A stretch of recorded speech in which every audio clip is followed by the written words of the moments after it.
त्योहार की कहानी को करीब से देखते हैं जिसे पूरी दुनिया में लाखों करोड़ों लोग बेहद अकीदत के साथ मनाते हैं। हम बात कर रहे हैं ईद उल अजहा की। आखिर इसकी शुरुआत कहाँ से हुई और इसका असली गहरा अर्थ क्या है?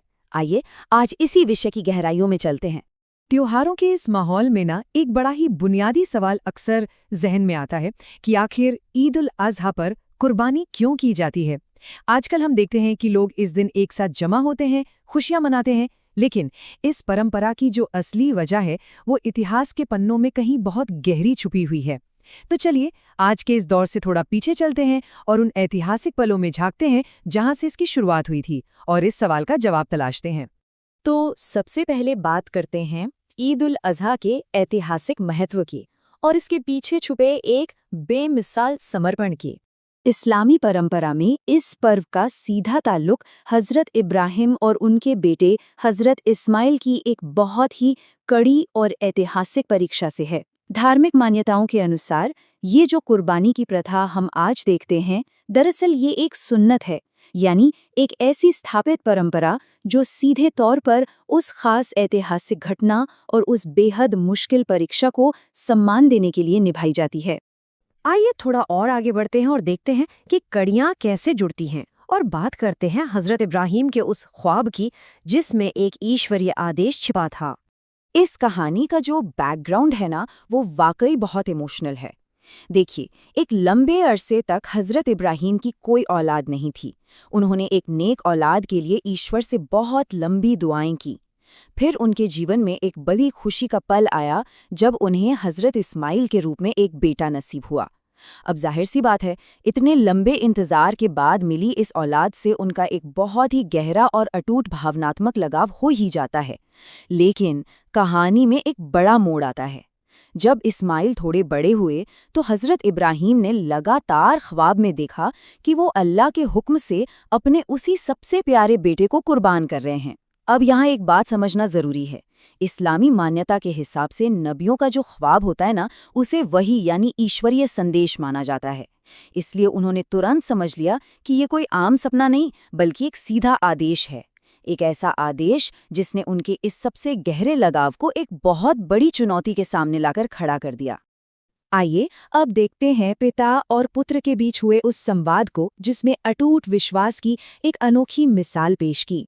यहाँ हज़रत इब्राहिम अपने बेटे से एक बहुत ही शक्तिशाली बात कहते हैं।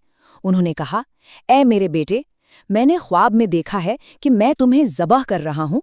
तुम बताओ तुम्हारी क्या राय है? अब जरा इस पर गौर कीजिए। उन्हें एक ईश्वरीय आदेश मिल चुका था। वो चाहते तो बिना कुछ पूछे सीधे इस आदेश का पालन कर सकते थे, है ना? लेकिन उन्होंने ऐसा बिल्कुल नहीं किया। इसके बजाय उन्होंने अपने बेटे से राय मांगी। ये आपसी विमर्श और एक दूसरे के प्रति सम्मान की एक ऐसी मिसाल है जो दिखाती है कि यह समर्पण कोई एक तरफा फैसला नहीं था, बल्कि आपसी सहमति और समझ से लिया गया कदम था। अब यहाँ जो सबसे दिलचस्प बात है वो है इस कठिन परिस्थिति में हज़रत इस्माइल का जवाब। उन्होंने कहा, ए मेरे वालिद, आपको जो हुक्म दिया गया है उसे पूरा कीजिए। इंशाअल्लाह आप मुझे सब्र करने वालों में पाएंगे। बस जरा तस्सव्वुर कीजिए, उस कमसिन उम्र में ऐसा जवाब देना। ये एक अथाह धैर्य और तुरंत ईश्वरीय आदेश को स्वीकार करने की अटूट भावना को दर्शाता है। मतलब दोनों ही, पिता और पुत्र, इस अभूतपूर्व परीक्षा के लिए पूरी तरह से तैयार हो चुके थे। और इसी धैर्य और समर्पण के बाद सामने आता है अल्लाह की ओर से एक इनाम और इस आजमाइश का पूरा होना। इसके बाद घटनाक्रम वाकई बहुत तेजी से आगे बढ़ता है। हज़रत इब्राहिम अपने बेटे को ले जाते हैं और उन्हें कुर्बानी के लिए ज़मीन पर लिटा देते हैं। उस पल के तनाव की बस कल्पना कीजिए। लेकिन ठीक उसी आखिरी पल में एक चमत्कार होता है। अल्लाह की तरफ से ये ऐलान होता है कि उन्होंने अपनी आजमाइश सफलतापूर्वक पूरी कर ली है। वास्तविक शारीरिक कुर्बानी को वहीं रोक दिया जाता है और उसकी जगह जन्नत से एक दुम्बा यानी एक मेंढा भेज दिया जाता है और अंततः हज़रत इस्माइल की जगह उस जानवर की कुर्बानी दी जाती है। ये घटनाक्रम जितनी तेजी से आगे बढ़ता है उतना ही गहरा और स्थायी संदेश अपने पीछे छोड़ जाता है। और यही चीज़ हमें ले जाती है कुर्बानी के असली मकसद और उसके आध्यात्मिक समर्पण की तरफ। तो सबसे अहम बात ये निकल कर आती है कि इस पूरी कथा का मूल संदेश ये माना जाता है कि ईश्वर इंसान से किसी तरह का खून या मांस नहीं चाहता। इसके बजाय जो चीज़ वास्तव में मायने रखती है वो है इंसान की शुद्ध नीयत, उसका पक्का ईमान और उसकी आज्ञाकारिता। ये शारीरिक बलिदान के बारे में बिल्कुल नहीं था, बल्कि ये पूरी तरह से एक आध्यात्मिक समर्पण के बारे में था। और ये बात बहुत ही शानदार तरीके से दर्शाती है कि आधुनिक युग में इस परंपरा का पालन करने वाले का मानसिक दृष्टिकोण कैसा होना चाहिए। देखिए, आज के समय में ईद उल अज़हा पर कुर्बानी करने का मकसद सिर्फ कोई रस्म निभाना या किसी जानवर को ज़बह करना नहीं है।